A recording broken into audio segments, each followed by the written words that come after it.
we are joined by an Oscar-winning composer and multiple Latin Grammy winner, Jorge Drexler. You've lived a life between disciplines, medicine, music, philosophy.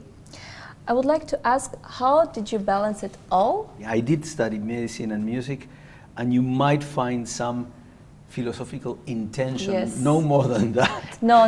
Because I don't have an Yes. experience in an academic experience in philosophy. So, but you know, I started studying music when I was 5 years old. I started studying medicine as a family tradition. My father used to be a doctor. My mother used to be a doctor, surgeons, both of them. My brother, my sister, my uncle. In a family where medicine was very normal, I didn't think twice. I just started studying medicine when I was 18, and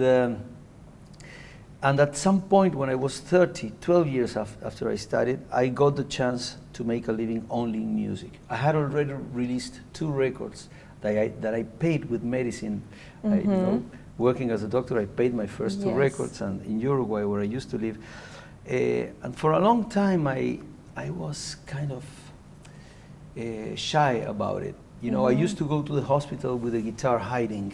I didn't want my fellow doctors to, you know, to think that maybe I would take a guitar inside a hospital. I felt uncomfortable, which was really something childish from my side and stupid. But it was the 80s in Uruguay. We weren't yet such an open society.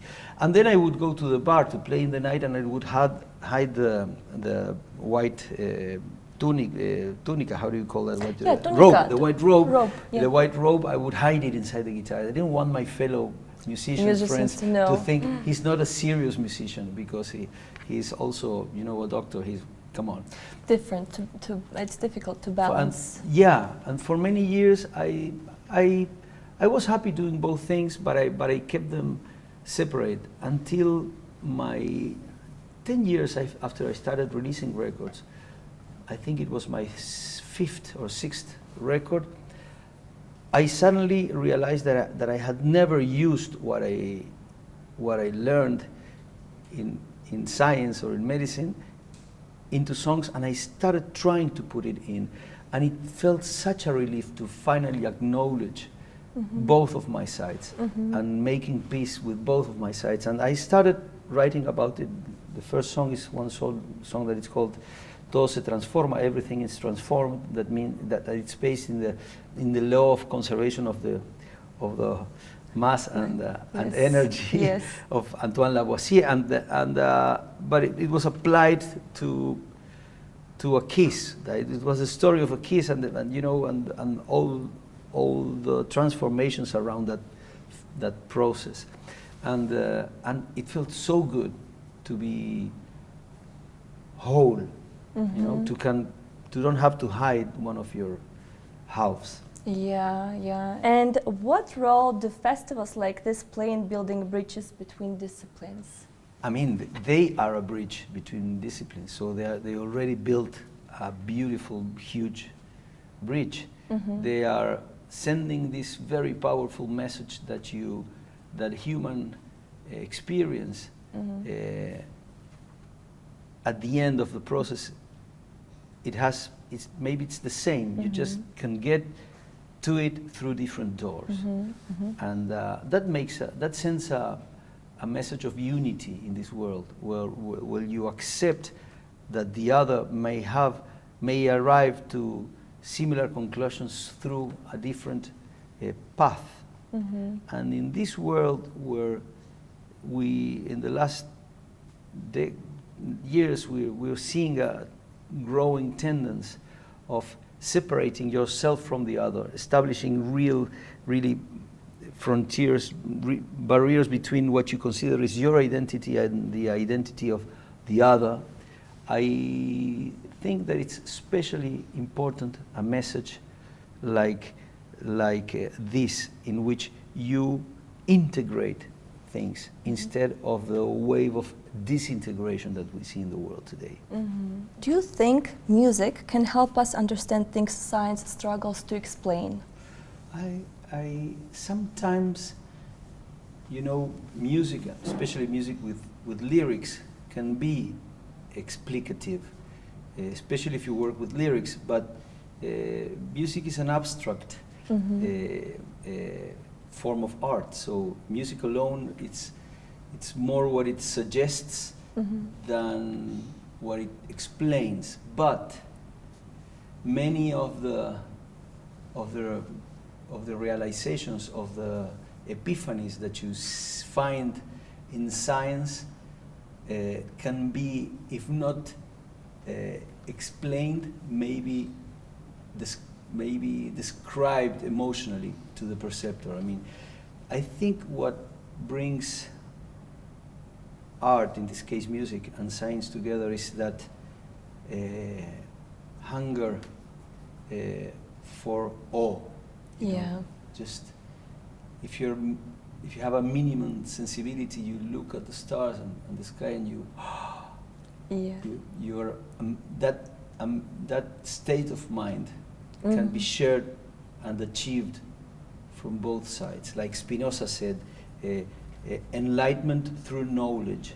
So you learn the things, but the end of the process is the epiphany, that feeling that you get when you look at the La Palma sky, for example. And I did a number of interviews here, and I always want to center the interview in the fact that we are in a very special place in the world that made an option to turn off the lights and turn on the sky. Yes. And so, and this has to be acknowledged every time you talk about La Palma, because it's, if you think about the population that lives all year long here, of course it's a huge privilege to have the access to the cosmos. Yeah. But it's also, you know, it takes some sacrifices too, because it's difficult to move in the night. You talk to people and they say it's hard to drive in the night sometimes. So I really want to thank you, the people of La Palma, for keeping this, not only for them, but for us too. What advice would you give to young people who feel they don't fit into just one box? Since the romantic ideal of complete devotion to something, I think we've mistaken something really important, is that human beings are not one-dimensional. We're multi-dimensionals. And to commit with something, it's like knowledge. It doesn't take space. I mean, you can commit to a couple of things, or to 2 or 3 things maybe also. And in this era especially, having experience in different eras of the human experience is a way, it's really important, because we are tending in every discipline. If you're a surgeon, the next question you ask is, what kind of surgery do you do? I'm an ear, nose and throat surgeon. Okay, what specialty? I'm specialized in ear surgery. What kind of ear surgery? Micro ear surgery. So you get more and more specialized, and you lose perspective. So you can commit to everything. I mean, there is no such thing as an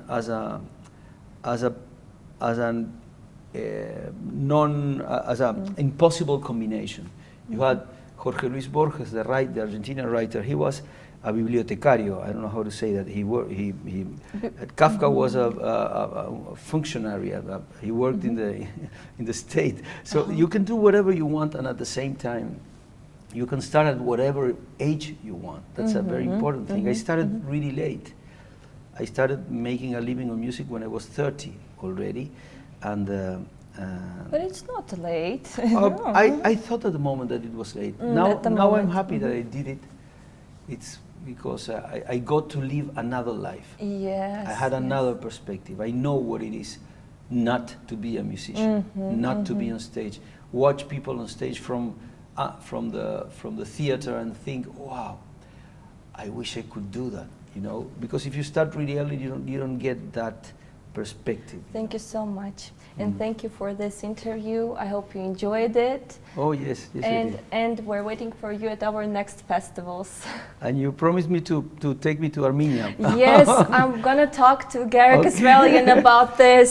I had an Armenian music teacher, a magnificent yes. man that I love, and he passed away a few years ago, Koriuna Haronian, and he was a teacher of 3 generations of musicians in Uruguay, and the most important teacher I ever had. That's oh my gosh, it's so nice to hear, you know. There's a huge Armenian community, and very powerful in Uruguay, where I come from, and very related to music. There are many Armenian musicians in Uruguay. We should come to Uruguay. Starmus should come to Uruguay. Okay. Okay, thank you so Gracias. much.